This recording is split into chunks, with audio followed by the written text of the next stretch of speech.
Success looks like having my own thing outside of my husband, having my own thing outside of motherhood. So having my own thing outside of being a wife, outside of being a mother. This is what success looks like for me. Success looks like enjoying the journey, enjoying the ride, and genuinely enjoying it. Hello, it's LahLah. Welcome to LahLah Land. I want to talk about success a little bit. I want to talk about redefining success and how with age, the definition of success, the goal of success has changed for me.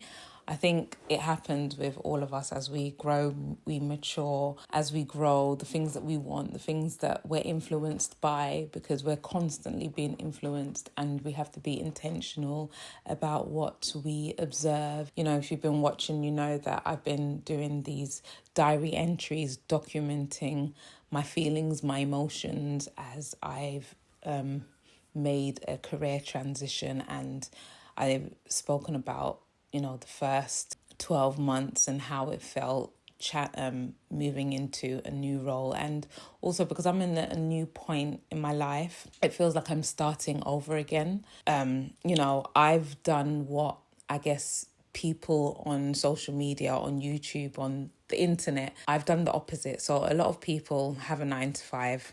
They, graduate school or whatever, and then they start working their 9-to-5 and they want to fulfill their dreams. Maybe their 9-to-5 isn't, fulfilling their purpose or whatever the case may be. And then they find a way to pivot out of that so that they can do something more purposeful for them, what drives them, what keeps them going. So a lot of people we see the stories of all the time of people who've quit their jobs to go freelance, or quit their jobs to be a full-time content creator, or quit their jobs to start a business. Well, I have done the opposite, right? I've done things the other way around in a lot of ways. So I left university when the economy was crumbling, and I've seen that twice since being an adult. When I started a side hustle or had a business or did things for myself, or even, did full-time caring for my children, it was necessity that pushed me in those areas. It wasn't necessarily a channel that I necessarily wanted to go down, but circumstances forced me into these areas. So, needs must, and you do the best with what you've got and you try and make it happen. It's good to work hard, but if you could work smart, that's even better. So what does success look like for me nowadays? Let's look at what it was for me as a child, as a young adult, as a teenager. But I always felt like I knew what I wanted to do. I knew that if you've been watching my content for a while, you know that I absolutely love music, like my first love, right? So I thought that would be the channel that I would go down. I thought that would be the thing that brings me my bread and butter, with the notion that, your gifts would make way for you, your gifts will make room for you, your gifts will feed you, right? I felt very adamant at the time that, well, music is one of my gifts. Music has to be one of my gifts. Like, surely this has to make way for me. And not really understanding the landscape of the music industry. And like, there are more people doing music full time that are not making money than there are people that we see really successful doing it really well. But you're not looking at the people who are just average and the everyday Jane or Joe who is a struggling artist. You're not looking at them. You're looking at the Grammy Award winners. You're looking at the Mobile winners. You're looking at the Brit Award winners. You're looking at those sort of people. So that becomes your landmark, your goal, right? I had tried different things along the way because I'm generally more of a creative person than a necessarily logical person. I guess that's why I've renamed this channel as called LahLah Land, because I tend to have a delusional mindset.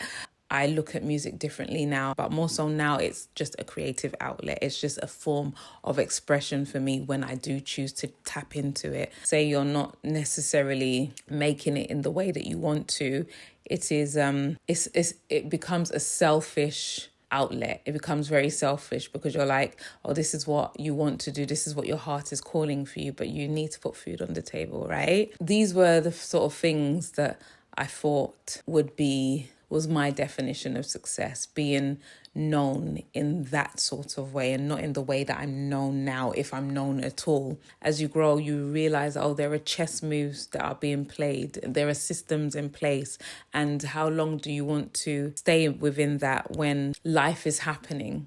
And I think having children at the time that I did, I was young. I wasn't extremely young, but I was the first amongst my friends to get married. I was the first amongst my friends to have children.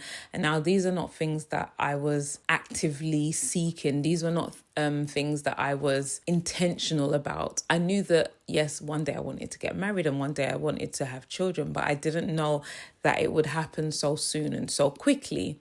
Now, as I'm older and my children are of school age and we've done the sleepless nights, we've done all of the early stages of parenthood, right? I'm feeling really successful and extremely grateful to God for having had that opportunity at the time that I did, even though up till now I still feel like I was still a little bit young, but I've been able to scale through. I say that because when I'm now looking at my peers or people within my age range or slightly older, I grew up in a time, right? Let's just say this. I grew up in a time where teenage pregnancies it was a pandemic, if you like. If you'd have people who were sex educators coming into schools and teaching us about protection, teaching us about STIs, STDs. That was the time that I grew up in.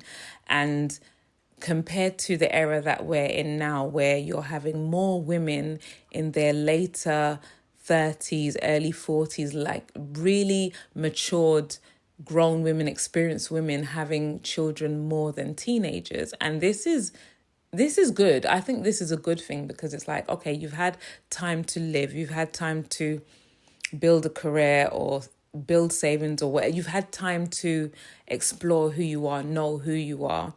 And now I'm coming across friends that they're on their first child or they're on their second child and their children are very, very young. Meanwhile, my youngest child is 8 years old, right? By the grace of God, have children who are, they are balanced, like well balanced. I often get told, oh my goodness, they're so well behaved. I think they're just well rounded. I would hope so anyway, because sometimes children behave accordingly they behave different in front of their parents than they do to their friends and they do with their friends in the school environment or in front of their teachers. But I would hope what success looks like to me is that I can pass on the morals that I have, that they are, well-standing people and that they represent what myself and my husband stand for, like all the positive things. Obviously, no. It also made me realize that, and I always say this, that we'll all meet in the middle. It doesn't matter when you start, especially when it comes to women. Like you might start later, you might start earlier, but guess what? There's going to be a time when our paths will cross over, and we'll all meet. I call it meet in the middle, but I'm sure there's a better term for this. But our paths will cross because you'll now pause on your career, and someone like me who's now taken a career change and a pivot, I'm now starting in something. And success to me looks like I'm really happy with the journey that I'm on. I'm not there yet. I haven't hit my goal, and I probably won't share what the goal is just yet, but I'm really happy on this journey that I'm on, and knowing that every little milestone that I hit within this journey, I'm celebrating those wins, knowing that these are my personal achievements. These are things that I set out for myself, and it's happening, it's working. And it might seem easy to somebody, and it might seem hard to another person, but also being aware of some of the privileges and the advantages that I have. Like, I am in a partnership, a loving, supportive partnership. Outside of him, I'm my own person. And I've always been my own person outside of him. I was my own person before we met, right? But there was a large part of my life where I was always referred to as that man's wife, right?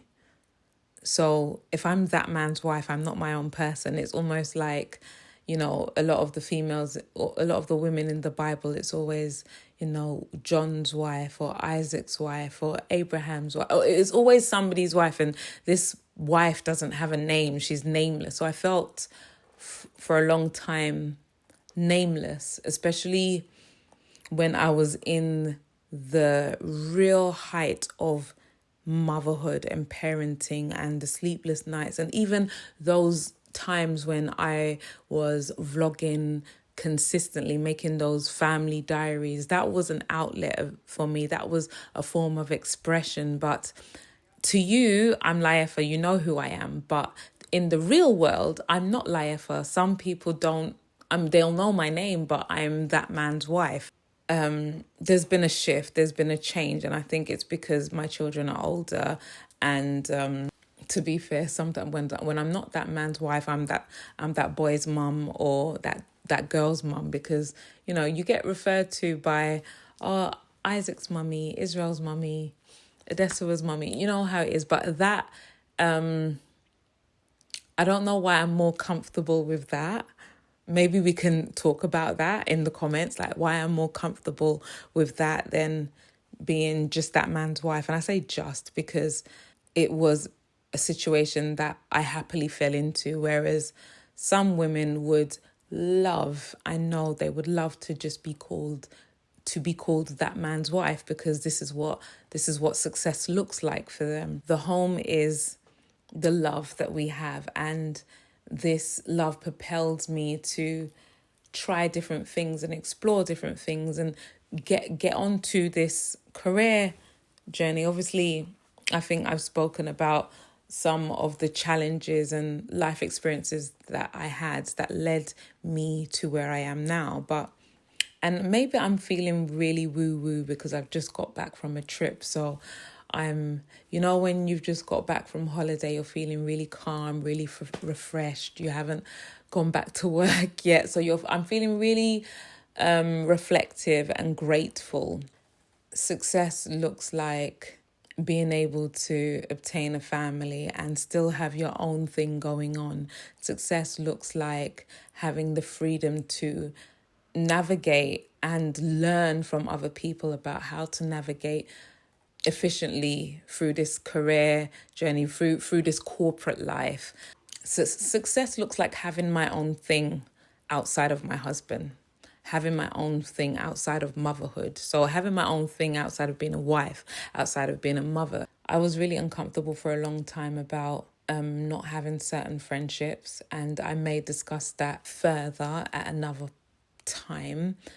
But I touched on it a little bit on my TikTok. So if you want to follow me on TikTok, if you're not doing that already. I think as well, because this morning I woke up and I was just like on my grind, like, right, I forgot certain things that I should know for work. And so I went on some sites and I started reading and studying, and it was starting to come back to me. So I'm feeling really good about going back to work and being impactful, because it took me a while to realize that I am having an impact. I am having a positive impact.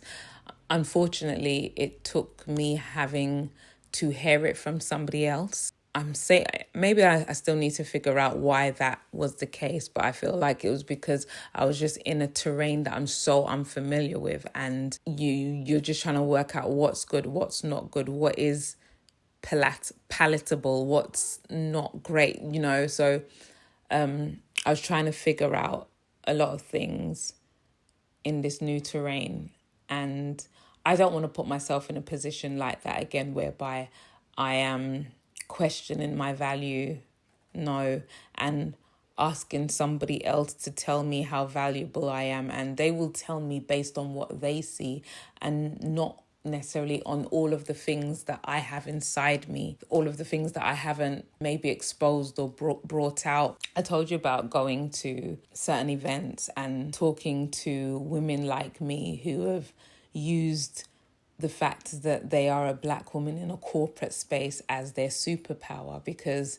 you know, a lot of the time you are considered, you are the underdog. You're maybe a lot of things. These are things that I've not experienced as of yet. And I say as of yet because I'm expecting that maybe in one environment I might have this experience. These are not things that I've experienced. I've been fortunate to grow and learn in the space that I'm currently in, and I'm continuing to do that. And I don't know, I'm just feeling really grateful for, it's the holiday, man. It has to be. It has to be the holiday. When you come back from holiday, you just feeling so fresh. So I could say all of this, say, yeah, I feel so good, da, da, da, da, da. And then tomorrow, next week, I might come back and say something else. This is what success looks like for me. Success looks like enjoying the journey, enjoying the ride, and genuinely enjoying it. When I'm on this journey, I'm celebrating the little wins, and you don't need external validation. The efforts, you should see your efforts. There's no way you can be making all that effort and it doesn't show. The seeds that you sow will bear fruit. They always do. You just have to be aware of the type of seeds you sow. Thank you so much for watching. Thank you for listening. I'm just feeling really woo-woo right about now. It's that holiday feeling. Anyway, until the next one, bye.